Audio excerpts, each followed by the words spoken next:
मात्र आत्मा की डोरी को परमात्मा के चरणों में समर्पित किए हैं। राजा परीक्षित ने वो सर्प लिया, समीप ऋषि के गले में डाल दिया। अब तक कुछ मालूम नहीं है, जैसे सर्प को गले में डाला है, राजा परीक्षित वहां से चल करके अपनी राज्य में आए हैं। हस्तिनापुर में आकर के जो ही महाराज मुकुट उतार करके रखा, अब तो प्रायश्चित मन में करने लगे हैं। भगवान, मैंने आज संत का अपमान किया है, मुझसे बहुत बड़ा पाप हुआ है। इधर शमीक ऋषि के पुत्र जो हैं वो श्रृंगी ऋषि को मालूम हुआ, अरे बेटा तुम्हारे पिता श्री के गले में राजा परीक्षित ने सर्प पहना दिया है। श्रृंगी ऋषि दौड़े दौड़े आए, कमंडल से जल लिया, राजा परीक्षित को श्राप दे डाला है। सर्प जो ही गले से निकाला, देखा तो मरा हुआ सर्प है। श्राप दिया, अरे राजन तुझे बड़ा अभिमान है, तूने मेरे पिताश्री के गले में मरा हुआ सर्प पहनाया, जा मैं तुझे शाप देता हूँ कि जे 7वें रोज तुझे जीवित होकर के तक्षक डसने आएगा, जिससे तेरी मृत्यु हो जाएगी। ये श्राप दिया। इधर शमीक ऋषि के जैसे नेत्र खुले हैं। शमीक ऋषि ने देखा, अपने पुत्र को समझाया, बेटा ये बड़ा अनर्थ कर डाला तूने, वो हमारे राजा हैं, मैं उनकी प्रजा हूँ, भला तूने ये शब्द कैसे कह डाले। श्रृंगी ऋषि कहते हैं, पिताश्री जो मैंने कह दिया वो कह दिया, ये वचन तो मिथ्या नहीं हो सकता है। हम सभी जाकर के एक उपाय जरूर कर सकते हैं, राजा परीक्षित को जाकर के बता सकते हैं। ऋषि दौड़ करके जाते हैं, राजा परीक्षित को जाकर के बताया, राजन 7वें दिन तुम्हारी मृत्यु हो जाएगी, उसी तक्षक के डसने से तुम अपना कोई उपाय कर लो। राजा परीक्षित ने जब संतों का पदार्पण देखा तो हाथ जोड़ करके चरणों में गिर गए, भगवान मैंने संत का अपमान किया है। जब हम आप संत का अपमान करते हैं ना, तो संत का नहीं बल्कि भगवान का अपमान करते हैं। संत हरि भगवंत में फर्क नहीं एक इंच, संत और भगवान, भगवान का ही रूप संत है। संतों का कभी अपमान नहीं करना चाहिए। इतना जरूर है वो आपके दरवाजे पर आए, आप कुछ ना दें, लेकिन उनसे भला बुरा कभी जीवन में मत कहना। जैसे कहा राजा परीक्षित राजा थे, सब उपाय कर सकते थे परीक्षित महाराज, लेकिन उन्होंने ऐसा कुछ नहीं किया। संतों को बड़े भाव से विदा किया है और अपने पुत्र जन्मेजय को हस्तिनापुर का राजा बना दिया। राजा परीक्षित घर को त्याग करके सीधा उत्तर दिशा के लिए निकले हैं और वो हरिहर गंगा नदी के किनारे आए।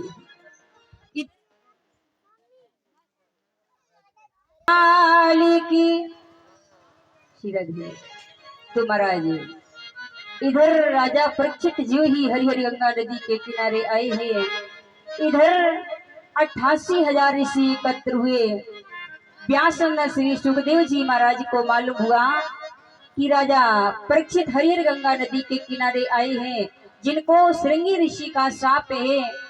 तो देखिए श्री सुखदेव जी महाराज राजा परीक्षित को कथा सुनाने नहीं गए थे। महाराज राजा परीक्षित को कथा सुनाने थोड़ी गए, लेकिन श्री सुखदेव जी महाराज ने विचार किया, जरा मैं भी तो देखूं ऐसा वो कौन राजा है जिसे तक्षक डसने आएगा, उसकी मृत्यु हो जाएगी।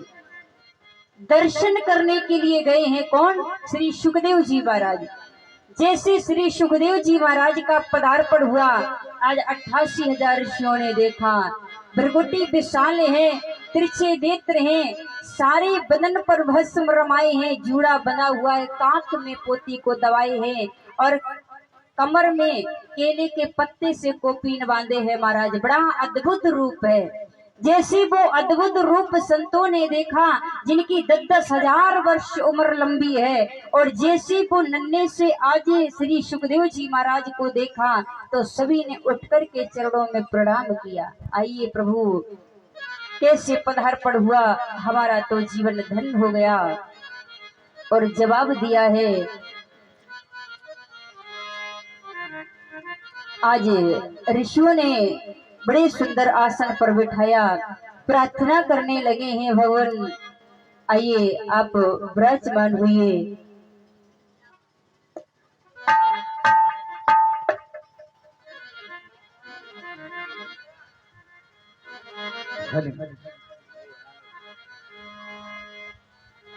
खुशी का है मौका मगर क्या करें हम, नहीं कोई दिल में है खुशी का तराना, नहीं कोई दिल में है खुशी का तराना, मेरे आंसुओं से लो मुस्कुराना, मेरे आंसुओं से लो मुस्कुराना, खुशी का है मौका मगर क्या करेंगे हम, खुशी का है मौका मगर क्या करें हम, नहीं कोई दिल में है खुशी का तराना, मेरे आंसुओं से लो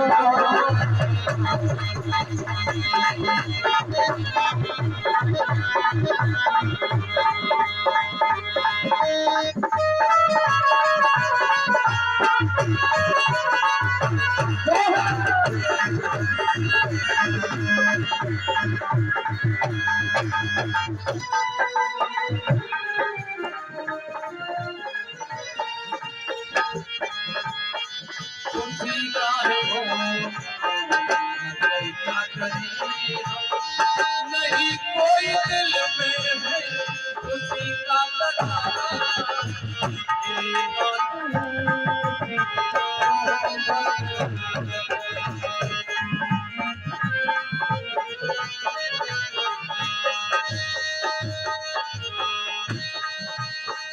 किसी ने कहा है किसी से न कहना, लगे चोट दिल में तो खामोश रहना, लगे चोट दिल में तो खामोश रहना।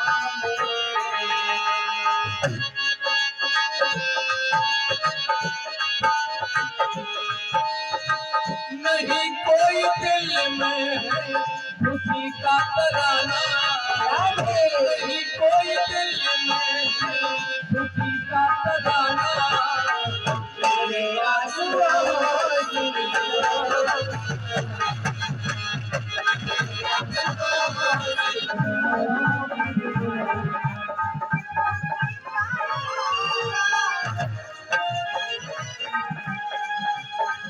नफरत की दुनिया को छोड़ के प्यार की दुनिया में खुशी रहना, मेरे नफरत की दुनिया को छोड़ कर प्यार की दुनिया में खुशी रहना।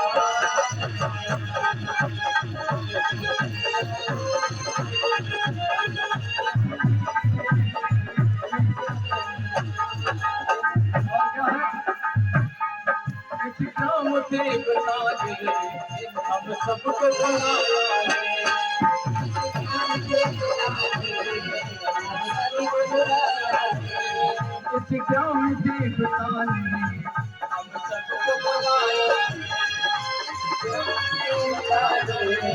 सबको बुलाया है, सब भक्तों ने मिलके आयोजन किया है,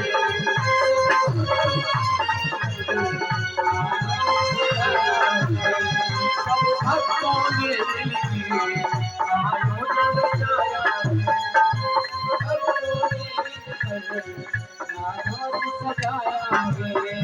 सब भक्तों ने